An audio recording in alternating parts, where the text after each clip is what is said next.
So the idea for the book came about because when I was in graduate school, I wanted to write this paper about the rights of children and what was happening to them in the conflict, the war in Colombia. But I could not find any material to write my research paper on. I found this old tattery book about the Shining Path movement, the Sendero Luminoso, in Peru. And this was a book that probably hadn't been taken out of Butler Library since the 80s, probably. And that was it. So I went back to Colombia and I started the research from scratch. I found the woman that I portray in my book, who I've called Leonor. I found her at the age of 17 in a group home in Bogota, a group home that took in children who had once belonged to the armed group, the FARC. And at that time, the FARC, and still, were the biggest menace to society as a terrorist group. So I found Leonor in a group home. She was 17 years old, and 2 weeks before we met, she had been part of the FARC.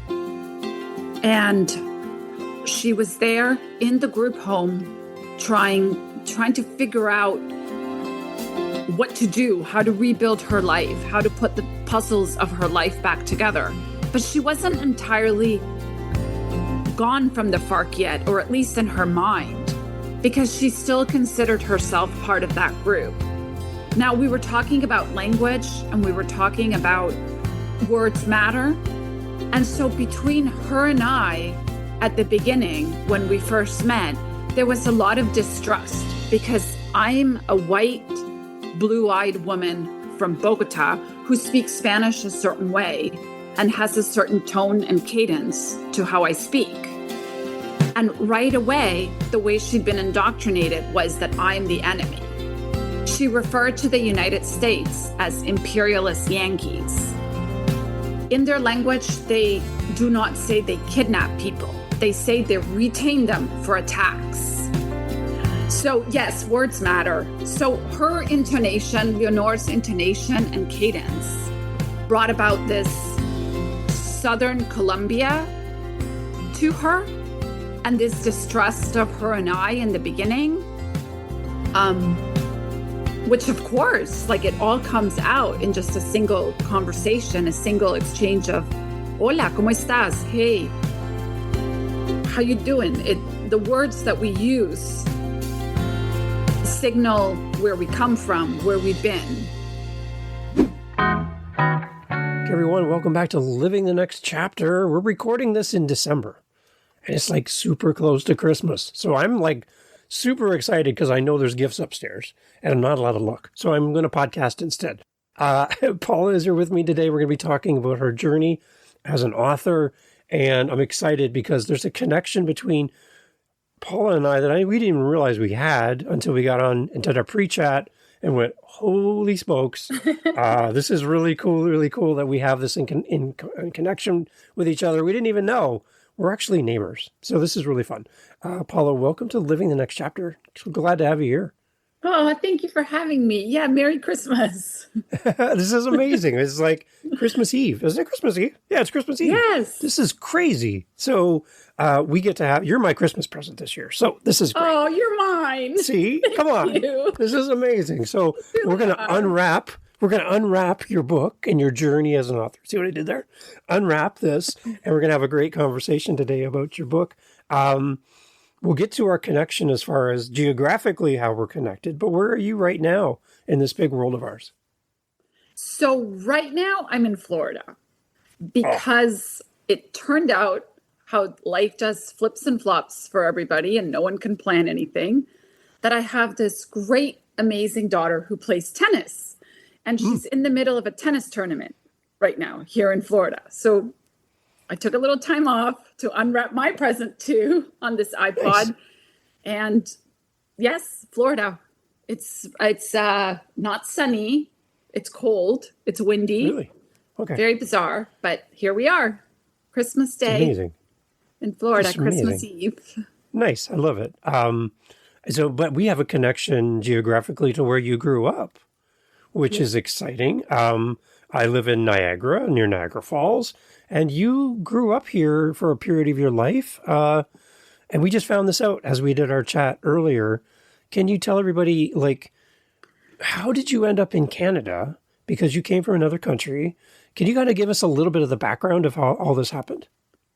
Wait, before I do that, though, I have to say that you probably look out your window. Yes. Rowing course in Port Right. Dalhousie. Port Dalhousie is really I close. spent every single afternoon all through high school on that rowing course. That's amazing. I walk my dogs down there. Yes. Right now. It's like so close to my house. It's so cool. And that's where you grew up. You spent a lot of time on the water then. That boathouse every single afternoon from 3:45 to 6:30, 7. Schoolboy regatta. Okay, so I have a thing I'm going to do for you.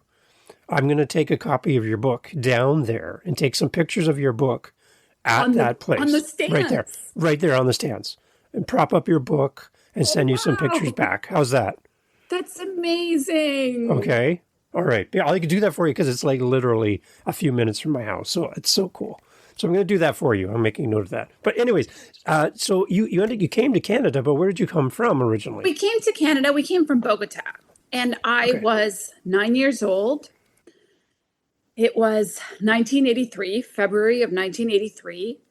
And it was a decision that my parents came to in 3 days. What had happened was that in the 1980s in Colombia, there was an armed group called the M19. And before there was talk of the current groups, the FARC, the ELN, there was talk of the M19. The M19 were a group of young university students who decided that they had to take the communist struggle and the socialist struggle to the cities where the financial and political decision makers were, and that they had to hurt the families of those people in order to implement change. These M19s were, or so they told me after, once I had a chance to interview them 30 years later after the fact, that they were caught up in a socialist revolution. They were caught up in the time of Che Guevara from Cuba, of Trotsky, of hippies, of peace and love. And they wanted to transform the country into a more socialist state. So they decided that they had to bring the struggle to the cities. Now, so my family lived in Bogota, Colombia, the capital. And my father came home from work. He went into his room, and I thought it was very strange as a 9-year-old that he wasn't doing his usual routines. He wasn't slipping onto his pajamas or hanging out with us. He got on a call and he spoke English into the phone, which was a language I did not understand then because I had grown up completely in Spanish. And within 3 hours, he and my mother had decided that we would be moving to Toronto. Toronto was a natural choice for them because my older brother was in boarding school at the time in Toronto. He was not far from you, not far from Port Dalhousie, at a school in St. Catharines. And so we moved to Toronto, and my life started completely different. Within a couple of weeks, I was transformed from this sheltered child in Bogota, Colombia, to a girl who would ride her bike around the neighborhood in Toronto with freedom. And I remember my mother looking out the window and kind of spying like mothers do. And she was very happy to see that I was able to have this freedom to ride the bike around the neighborhood by myself and go basically wherever I wanted. Because in Colombia, since the time that I was born, we've always had to have bodyguards. And the reason we've had to have bodyguards, it's because my grandfather founded a construction company. This was long before I was born. And his name carries, I guess, a little bit of fame. There's a stadium and a main thoroughfare, and his construction company is still going on 3 generations later. And so this brings about the attention of people that perhaps want to cause some disruption. And that was how we were targeted to begin with. So, Dave, I came from never having stepped outside without a bodyguard or stepped out the gates of our houses or the country club or whatnot to this absolute freedom of riding my bike wherever I wanted, having my own form of transportation, 9, 10 years old. It became a joy to go run errands for my mother. Like if she wanted a letter mailed, oh, I'll do it. I'll do it to the little blue box. Yes, I'll do it. And it was an opening, a release in a way. So although the circumstances of that day of having to make a decision within 3 hours, it still opened up a lot of opportunities in a whole other world for me. So what had happened that day was that a daughter of one of our family's competitors was kidnapped. She was taken right out of her classroom in a university. Like kidnappers barged in, took her, and then there you go, she was kidnapped. And her crime, according to the M19, was that she was her father's daughter. And so as I guess she was 17, 18-year-old, a university student, had to pay for that, had to pay for whatever it was that the father had or the pressure that they wanted to exert onto the government to make policy decisions that would change things. Okay, so you come to Canada, you're 9 years of age, you leave your homeland where you've grown up, you have a new language to learn, you're in another climate completely. Canada in February is not welcoming to anyone. It's cold in February. But you come to Canada and you find freedom, but you had to miss some part of your childhood by coming to Canada. Like, what did you feel like you gave up as you kind of look back at 9 years of age? What did you give up having to come to Canada in such a quick, short amount of time? Like right off the bat, what I most missed was my nanny. This was a woman that I had grown up with next to me since I was born. Wow. She knew everything about me, knew my habits. She was like my mother. So I missed her a lot. Also had to give up the country, I suppose, in the sense of family, in the sense of the food or our homes, our spaces. But then again, being 9 years old, it's children adapt very quickly. Yeah. I was very excited in Canada to have new opportunities of new life, all of that. And yes, I did not speak English very well. And I was held back from school, not held back from school because I went right into the next grade that I was supposed to. But I would read a lot. I would read a lot of Beverly Cleary and Judy Blume. And I just devoured that and watched a lot of Three's Company. Three's Company. You said that when we chatted. Yes, Judy I love Blume, that. Beverly Cleary, and Three's Company that What a my combo. English vocabulary started to come through. Come and knock on our door. Right? Yeah, there it is. We've been waiting for you. Yeah, there you go. I love that. That's so good. I don't know if that's the best learning mode to learn English and everything is Three's Company, but I love I just love the picture of you watching that at home after school and stuff. That speaks a lot to your family too. So you come to Canada with your family. Did all of your family stay with you in Canada, or did some of them go back to Colombia? My older brother was already in boarding school. Yeah. And my father would come back and forth.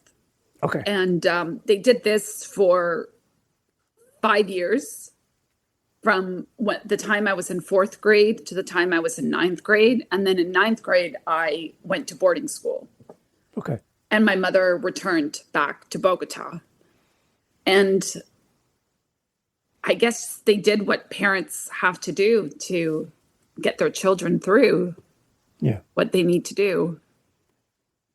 So you stayed in Canada all the way through high school then? I stayed in Canada all the way through high school. Okay. And then I went to college in the States. I went to Brown University. Right from boarding school, I went to Brown University. And then I moved right to New York. Wow. I worked for a little bit in news, and I worked a little bit as a fact checker at magazines. And I wrote freelance for Jane Magazine, for 17, for Mary Claire. Nice. I worked at this TV network called Court TV. Okay, I know Court TV, yeah. Yes, at Court TV. I was in a group with 3-4 others, all of us really young. And we thought we were like the kid labor of Court TV. And we were in charge of finding the cases to cover for Court TV. Wow. That was really good training for reporting. So your writing then has gone back further than just writing today. You've been writing for many, many years then. Yes, and I was a literature major at Brown University. I was comparative literature. And the way life also is that my junior year abroad in Paris, there were a lot of strikes. The students were striking at the universities. And classes didn't start. And here we came as Brown students, ready to go, ready to hit the ground running. And classes didn't start. And when they did, they didn't happen, or the students wouldn't come into the classroom. And all of this was very strange to us. So I spent a lot of time reading during my junior year in Paris. I was very lucky to have had the time to read like Émile Zola, Colette, all of the Maupassant, the French classics, Molière, and with a very leisurely type of way to really absorb and enjoy the text and the way that it was constructed and the narrative.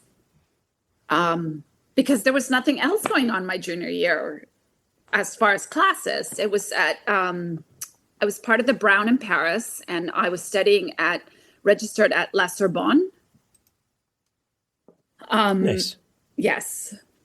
So that was really kind of a way I found a love for writing and an appreciation for the word on the page and the way that a text, a short story, a novel, a piece of theater is constructed. I love how you're pulling inspiration from so many different things, not just one aspect of writing. Like if you look back over your whole career as a writer and contributor, there's so many different things that you've had your hands in, which I'm sure shapes you as a person. For the authors that are listening to our conversation, how important is it from your perspective to pull from different things that kind of shape you as a writer instead of just, if you're a novelist, you only study novels. You're studying more than that. How does your surroundings, how does that shape you as an author when you pull in from all these different types of writing experiences? So what I always find is that if you're stuck in writing, it may be that you pick up a text that helps you get over that part where you're stuck. Because in whatever piece of writing it may be, a short story or maybe even a piece of poetry, you find a narrator or a transition or a voice that helps you get over that hump. So when people say, oh, I have writer's block, it's not so much that you have writer's block, I don't think. It's more that you need to find inspiration and you need to go into other people's work and be submerged in what they've done. And then you get all, at least I do, I get all excited again and I want to go back to the page and I try something else. It expands your view and gives you new insight, which then can create a new avenue you didn't even think of. Right? I guess there's all those literary theories that say that the writer's an accumulation of everything they've ever read. Good. Oh, I like that. Yeah. Say that again, because that was really good. Say it again. There's a lot of literary theorists that say that the writer is an accumulation of all the literature that they've ever read. It's somehow distilled and comes inside of them, and then it goes out on the page.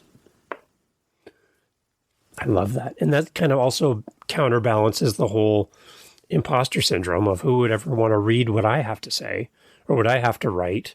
You know, there's so many amazing people out there and you're naming off these amazing writers and you're thinking, well, who am I? Like, who's going to read my book? But again, you're the distillation of all those other authors and your experience combined. No one else can write your book then. So another thing, I guess, in this is that because of my background, because of Colombia and because of being very sheltered and because of not having a normal teenage life of freedom, whenever we returned back to Colombia during the holidays, because we still have our family there, our roots there. I would find friends in books. So in other words, I occupied my time reading, and it was like the characters and the authors would become my friends. And funny, going back to my nanny, she would always say, but what's wrong with you? It's going to turn you into more of an introvert than you already are.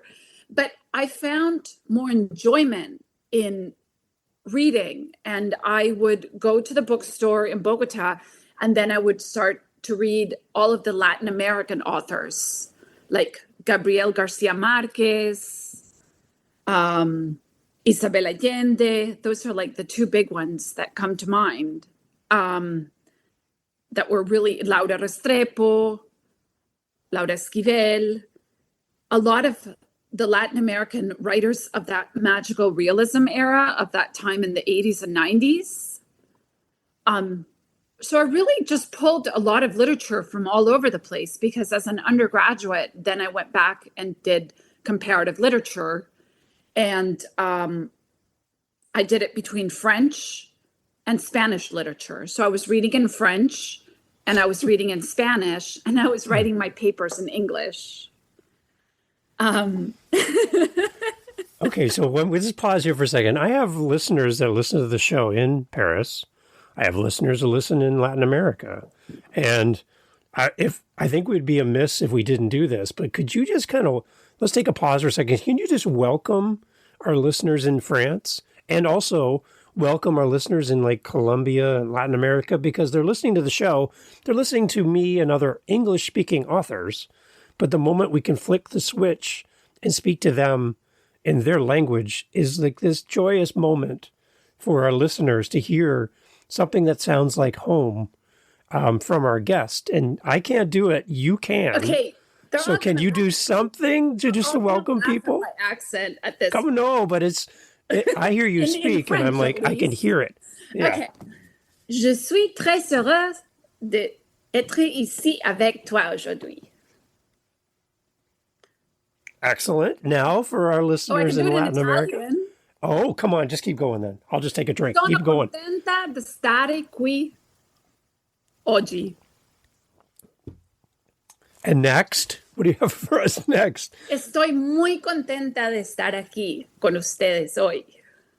See? Like we could just do this all day, right? Okay, but my French and my Italian are very, very rusty, and I apologize. But I'm sure that you have people overjoyed to hear that on an English-speaking podcast. So that's a gift that you have that I don't have.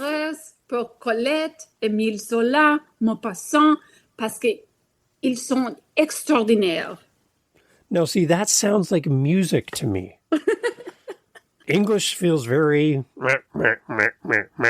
When I hear you speak, I just feels like it sounds like a song to me.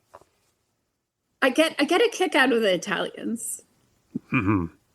Ma sono stanca di stare qui con oggi o adesso. Right? Yeah. Fa And that could be, qualcosa. and it could be the most loving, kind thing, but sometimes it sounds like they're quite angry, but it's just beautiful. There's so But much in a passion. melodic way. Yes. It's passion. There's passion in it. I don't know.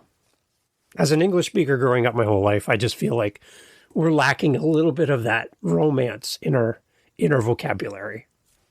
I don't know. Yeah, it's maybe a little bit more like dry. Yeah, like it needs some seasoning. But this is interesting. So I have a Russian friend, and she came, a writer, a very good writer, my friend Olga. And she told me that in Russian, there are no words for certain things that we have in English that are affection terms. Really? Like there are no words to describe certain feelings that we have in English or in other languages. So when she is with her children who are American, it's hard for her to speak to them in Russian and talk about those feelings. As nowadays we're encouraged to teach children to name all their feelings. She says, well, then I have to switch over to English because there are no words for that in Russian. Wow. It's amazing. It's amazing how powerful a word can be. Yes. Right. Yes. And that also translates to being an author, that your words matter. Like, see how we did that? We kind of tied that all together. Yes. So let's jump over to your book.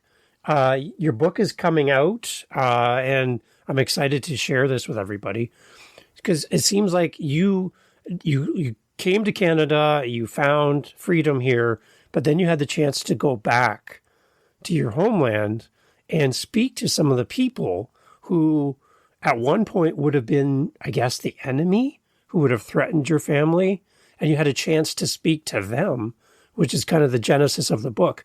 That's an interesting story. Let's talk about how the idea for the book came to be and maybe how long it took you to write this book. So the idea for the book came about because when I was in graduate school at Columbia University in International Affairs, I wanted to write this paper about the rights of children and what was happening to them in the conflict, the war in Colombia. But I could not find any material to write my research paper on. I found this old tattery book about the Shining Path movement, the Sendero Luminoso in Peru. And this was a book that probably hadn't been taken out of Butler Library since the 80s, probably. And that was it. So I went back to Colombia and I started the research from scratch. I found the woman that I portray in my book, who I've called Leonor. I found her at the age of 17 in a group home in Bogota, a group home that took in children who had once belonged to the armed group, the FARC. And at that time, the FARC, and still, were the biggest menace to society as a terrorist group. But honestly, they're just a big drug trafficking group. Their ideology and any traces of something that they might have been wanting are gone. They've been dismantled to know that, like, everybody knows now, it's just a big drug trafficking group. So I found Leonor in a group home. She was 17 years old. And 2 weeks before we met, she had been part of the FARC. And she was there in the group home trying to figure out what to do, how to rebuild her life, how to put the puzzles of her life back together. But she wasn't entirely gone from the FARC yet, or at least in her mind, because she still considered herself part of that group. Now, we were talking about language and we were talking about words matter. And so between her and I, at the beginning, when we first met, there was a lot of distrust because I'm a white, blue-eyed woman from Bogota who speaks Spanish a certain way and has a certain tone and cadence to how I speak. And right away, the way she'd been indoctrinated was that I'm the enemy. She referred to the United States as imperialist Yankees. In their language, they do not say they kidnap people. They say they retain them for attacks. Some of those groups also say, for the listeners in Venezuela, I saw recently that Alex Saab, who was imprisoned in the US for drug trafficking, was exchanged and returned to Venezuela. And in the news, the Venezuelan news, it said not that he had been in a prison because of drug trafficking, but that he had been kidnapped by the United States during a trip to the United States. Mm. So yes, words matter. So her intonation, Leonor's intonation and cadence brought about this Southern Colombia to her and this distrust of her and I in the beginning, which of course, like it all comes out in just a single conversation, a single exchange of, hola, ¿cómo estás? Hey, how you doing? The words that we use signal where we come from, where we've been. It's amazing. So tell me more about the book. Like, what is the big idea when you sat down to write? Were you trying to capture her entire life, or are you trying to capture a piece of her life? What is kind of the underlying idea of the book? So for a reader that picks this book up, what are you hoping they walk away with as a reader? So this is a book that took me 20 years to write. I began this book, as I said, in graduate school when I was 27 years old. And this year I turned 50. Wow. So it's been a struggle because, first of all, with Leonor, it's not that she knew her truth. It's not that she could say this happened at this date, this time, this, that, because she was clouded by post-traumatic stress disorder. Of course, she's been in a lifetime in the guerrilla. She also did not want to tell me exactly what was going on. And it took many years of building the source and trust from each other for her to actually tell me, well, no, I did know about the drugs. I did know about how they hid arms. Of course, I knew all this. But when you first started asking me these questions, I would walk away from the question because this had been something I'd been trained not to tell you. And I didn't know exactly who you were. She said, we had this conversation also about words matter. And I explained to her, I'm a journalist. But to her, a journalist is a spy. Right. So she also, in a more open way, said to me 17, 18 years after we met, you asked me a lot of questions and I would say, but it's not because I didn't want to tell you. I just didn't really know the answer at that moment. So it took a lot of time for Leonor to sit down with psychiatrists that were given to her by the government's rehabilitation program, and to make peace with her mother and understand her story and its complexity. And now also, in order to write it and to present it to publishers, to understand, I didn't make any of this up. This is really true. Yeah. This really great agent that I have, Anna Gosh, she said, but what is your methodology? So for 10 days, somewhere in there, I remember it was the 4th of July and it was so incredibly hot outside. I spent maybe 12 hours a day going through footnotes for each fact that Leonor said to corroborate from sources, whether it was newspaper reports, think tank reports, or there was this great report by Human Rights Watch that was written by Sebastian Brett that documented everything that she was telling me. about the human rights abuses that she suffered, that she was a victim of. So the words matter, but the facts matter as well for you as you write this book. Words, that's really important. Yeah. Then it was a complete, for writers out there, this was a complete odyssey to find a publisher that would take a chance on this, because I was told many times, we don't want your story. We just want Leonor's story. But what was important to me is that I also tell my story, because this was a more macro way to see Colombia. Yeah. And her story and my story matter because that's at the heart of the conflict. And if Leonor and I, and also other members of the M19, a woman, Vera Grave, that I sat down with, can sit down and say, and talk to each other and understand where we're all coming from, then maybe we disarm whatever political agenda we have, and we see each other as women, as humans, and understand each other a little bit more. Yeah. Was it, for you as an author writing this, was it surreal to sit down with people who forced you to leave Colombia and come to Canada, force you to break up your family where you're not all together, take you away from your from people that you love and care for, and you end up in Canada? Was it weird to sit down with these people who were kind of instrumental in that big change in your life? Like, I would be angry. I would have emotions when I sit down and speak with these people that were a threat to my family in the past. And now I'm talking to them. Was that like kind of part of the moment for you as you did this?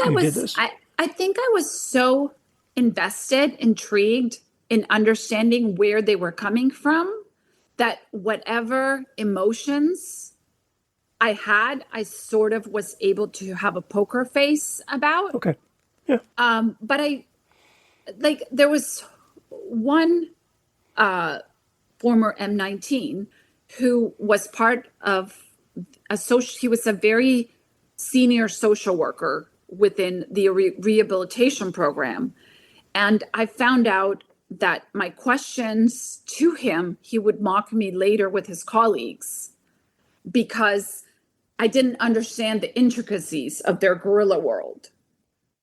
And so he thought me shallow and uninformed and all of that. Of course, I'm shallow and uninformed. I didn't grow up within a terrorist group. I grew up in Canada, in the snow, where there's openness and creativity and democracy. And I had friends from all over the world. So, but when I met, I have to give credit that when I met with this other former M19, Vera Grave, so the M19 signed a peace accord in the 1990s, and Vera Grave had formed part of the leadership of the M19. And she was the only woman, or one of the only women within the M19.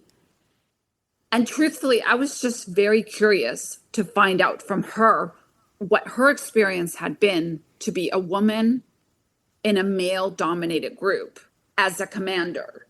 Because Leonor was a woman, a girl, a little girl in a male-dominated group, but as a child, no rank. Yeah.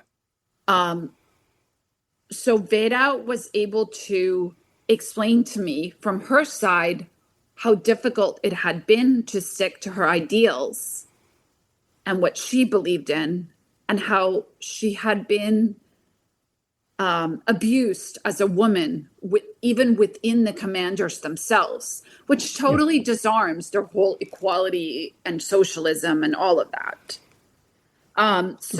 Vera was very committed to the M19, and she considered it her family. They call each other the compas, like compañeros. And so within the compas, she said they were my family. So she had a lover who was the main M19 commander, Jaime Bateman. And she maintained a relationship with him that was convenient for him, but then he would leave on the weekend to go see his family and his children. So at one point, and I'm not revealing anything Veda doesn't want to reveal because she wrote about it in her memoir as well. That was how I was able to corroborate her story. She became pregnant by Jaime Bateman's child. And he asked her to abort, to have an abortion. So within the group, no, she was told she could not be a mother. She could not have those feelings of being a woman, even though this was something she really wanted, to be a mother, to experience that. Because according to the literature of the time of Fidel Castro, of Che Guevara, no, the women commanders have to be ready also to be the leaders. And any space that's emotional, that's your home, that doesn't follow the scriptures of what they were doing. Okay. Well, okay, so at any point during the writing of this, was your safety at risk at all when you're sitting down and doing the research and talking to these people? Again, going back to you as a child, you were removed for safety reasons. So now you're talking to people who were part of that whole decision. I'm just curious if you had any instances where you were maybe a little nervous about who you were talking to or what you were uncovering for the sake of your family and your life. I was in that age group where in 27, 28, 29, 30, where you don't measure risk as much. And I just wanted to get the story. Yeah. But yes, definitely. When I was in the group homes, the FARC group homes, it wasn't just that perhaps I could be abducted at any moment, but also that I could be physically hurt, because these are children, minors, teens, who are not only have hormones and the raging attitude of teenagers and rebellion and adolescence, but they've also been conditioned for war, for killing, for threatening. Yeah. So yes. There was one moment that I recall that I was looking over my notes and I didn't have a peripheral of what was around me. And this boy who was a victim of landmines, he had his crutch up in the air and he was about to hit me with it. And this other boy that I had friended said, "Stop, don't do that." And at that moment, Leonor witnessed that. And she thought, well, if so-and-so is sticking up for Paula, the spy, the reporter, the journalist, the enemy, protecting her, then she must be okay in some way. Okay, fine, I'll talk to her. Wow. But I got so wrapped up in really wanting to understand where she was coming from and to dig and dig and dig that I thought my safety was secondary. Wow. Okay. Okay, so I could talk to you about this book all day because I was so excited to hear about this. And again, I'm going to take a copy down to Ridley and we're going to take some pictures. I'll take some pictures at Ridley too. Hey, why not? But I'm just amazed at the commitment to writing this book, where I see these courses online and it's like, write a book in 30 days and blah, blah, blah. And this is like a totally different journey because of the level of detail and investigation, and your court TV days are coming back to us, and all of these things that made you before you wrote this.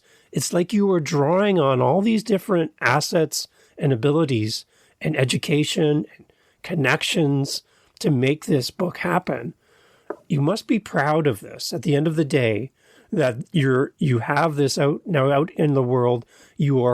You're able to talk about it. You're able to share this with the world.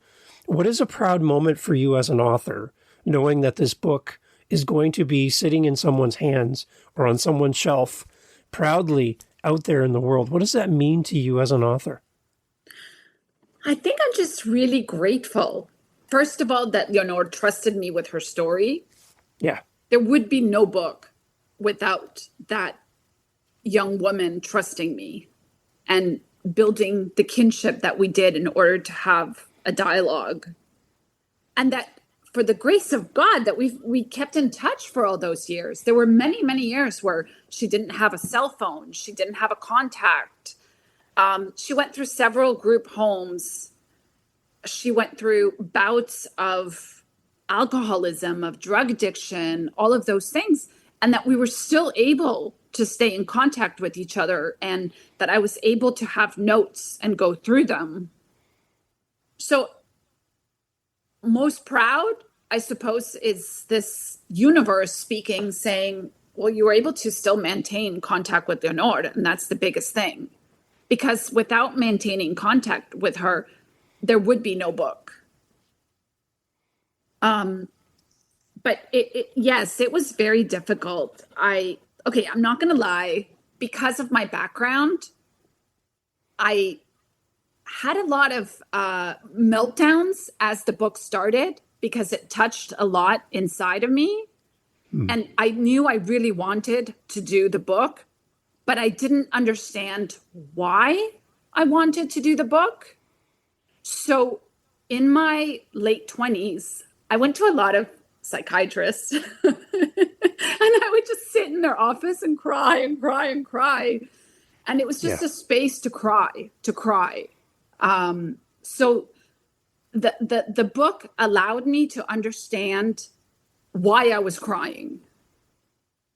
And it's because my whole life, I've always heard on the news, like killings and murders and the results of drug trafficking and all of these things.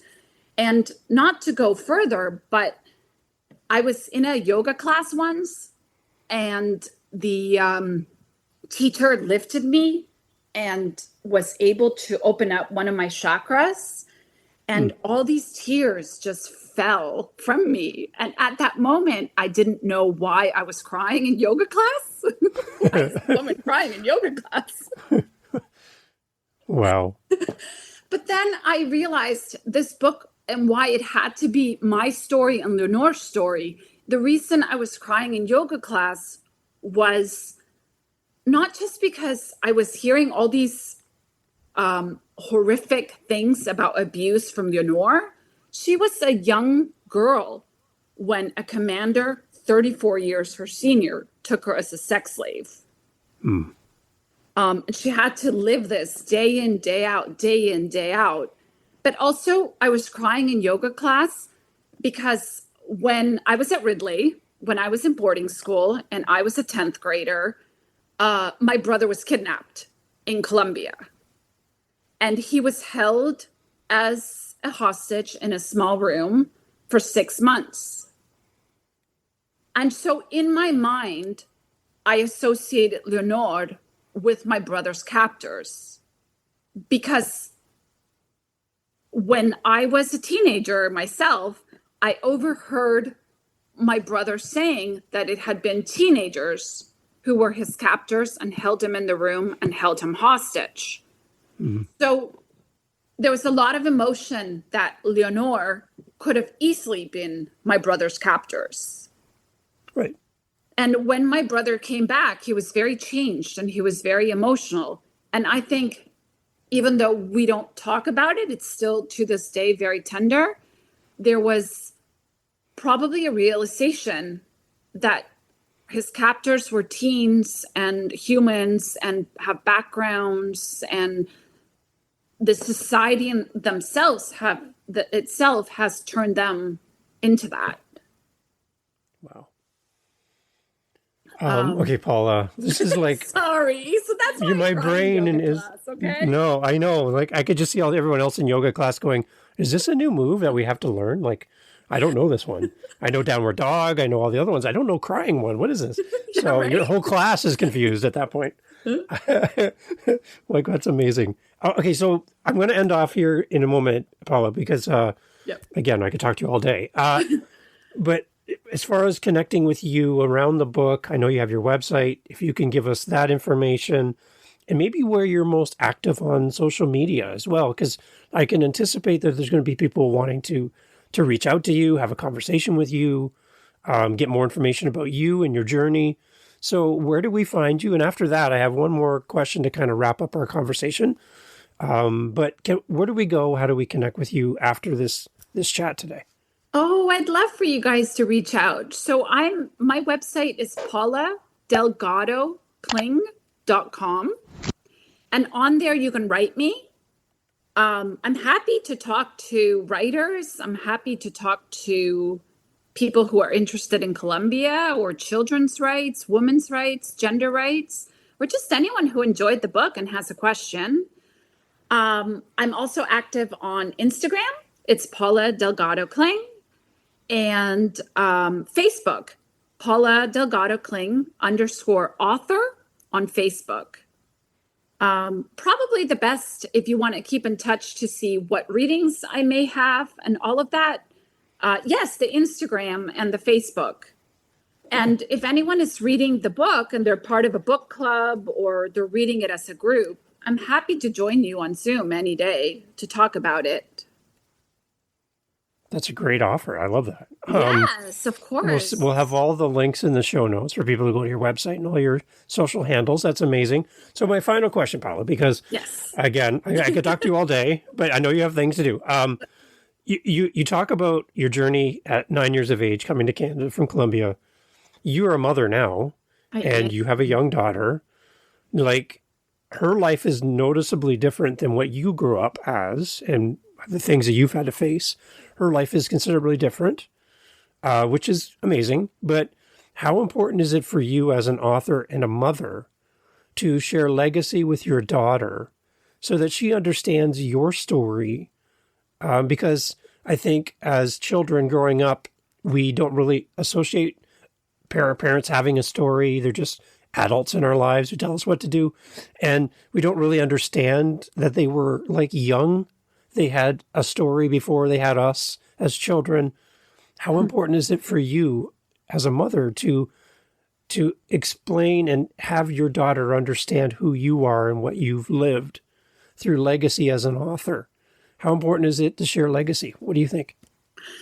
So my daughter and I are very, very, very close. I guess maybe because of the way I grew up, I've never had babysitters or nannies or all of that. I can honestly say that I've been the one to pick her up from school and put her to bed every night. And when I was writing this book and I was going through the many, many, many drafts, she was a child and sometimes she'd play under the desk, or I would sneak out that time to write when she was at the park.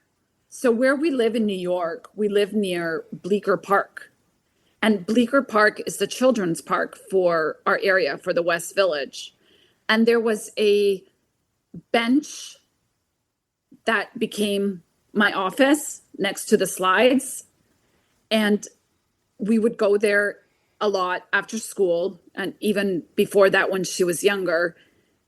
And everybody at the park sort of understood by my body language that I was doing something else, and they would leave me alone. And at a very young age, my daughter understood that, yes, I was there, I'm present, and I'm on the bench, but she knew to leave me alone to do that, to get going with it. So she's always grown up that way. And as for the writers out there, I must have read Goodnight Moon 1,000 times. And then I said, oh, Philippa, come on, we have to do something else, not Goodnight Moon, like at some point. So I began to read to her stories from the Paris Review or the New Yorker. And funny enough, like her attention stayed. She's, no, don't stop. Keep going. So legacy as a writer, she now loves reading. She now is a very good writer herself. She can communicate emotion on the page. Now legacy as from Colombia, we often return to visit family in Colombia. And she knows that were from there and that her family's there. And the complexities of Colombia are harder for any adult to understand. So I'm not sure she's there yet. Yeah. But she gets it. It's amazing. So I promised you that I'll take pictures of your book at Ridley, at the rowing area, but I want you to commit to me that you're going to take a picture of your book on that bench someday. And put that book on the bench and take a picture of it and send that to me, because I'd love to see that picture someday. I will. I hope the bench is still there. At least the park. I want to make sure that book comes back. The best. Right. So I want a picture there someday of that book in that space, knowing that that's where it was created. Bleecker Park is the neighborhood's answer to like our backyard. Nice. Yeah. I love it. So I need that picture someday. Okay. Someday. Okay. You have homework to do. Yes. I just love the idea of you coming back to the spot where you wrote the book, and part of the book was written there. It was written you can everywhere. celebrate. You can celebrate that moment though again, right? And go, it's done. I have it in my hands. I can sit down on a bench, if not the bench, and celebrate the fact that it's done. Like that is a good moment. Yes, definitely. So make sure you share that on Instagram too, because I'd love to share that. Oh, that'd be great. Yes, that's a good idea. Yes, it was written in a lot of places. Awesome. Paula, thank you so much for doing this. And I'm so happy that Kat brought us together. Yeah. She's amazing. If you're looking for somebody to help you with your PR, she's great, by the way. Links in the show notes. But it's so cool that we were able to have a chat, realize that we have a geographic connection to the two of us, and then to have a great conversation around your book. Congratulations on thank you. 20 years of effort to get here. I hope you rejoice and celebrate this often. So all the best in the new year as well with your family. And I hope that 2024 serves up a great year for you. All right, as you unwrap 2024. I hope you have a great 2024. Thank you so much for doing this, Paula. Thank you, Dave, for having me. Thank you. Amazing. All the information in the show notes, everyone. Please go check it out. Again, Paula, thank you so much for doing this. Oh, thank you.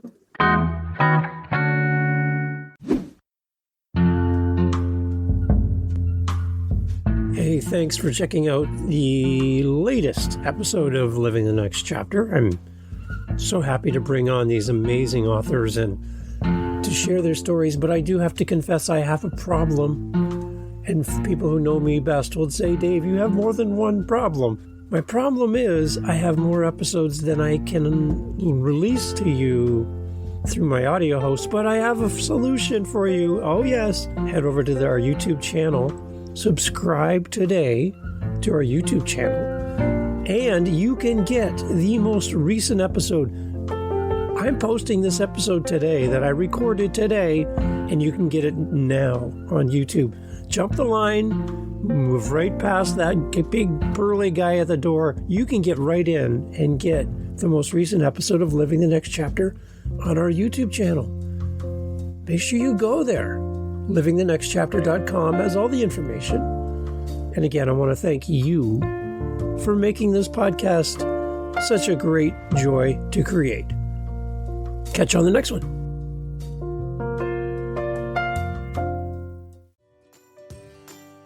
Hey there, fellow parent. If you're anything like me, balancing screen time for our kids is a constant struggle. That's why I want to share a little secret with you, KidsPod. It's this amazing app I found that's packed with podcasts just for kids. Imagine stories, learning, and fun, all without the screen. It's been a game changer in our house, keeping my kids engaged and their imaginations running wild. And guess what? It's completely free. So download KidsPod today. Trust me, it's a decision you won't regret.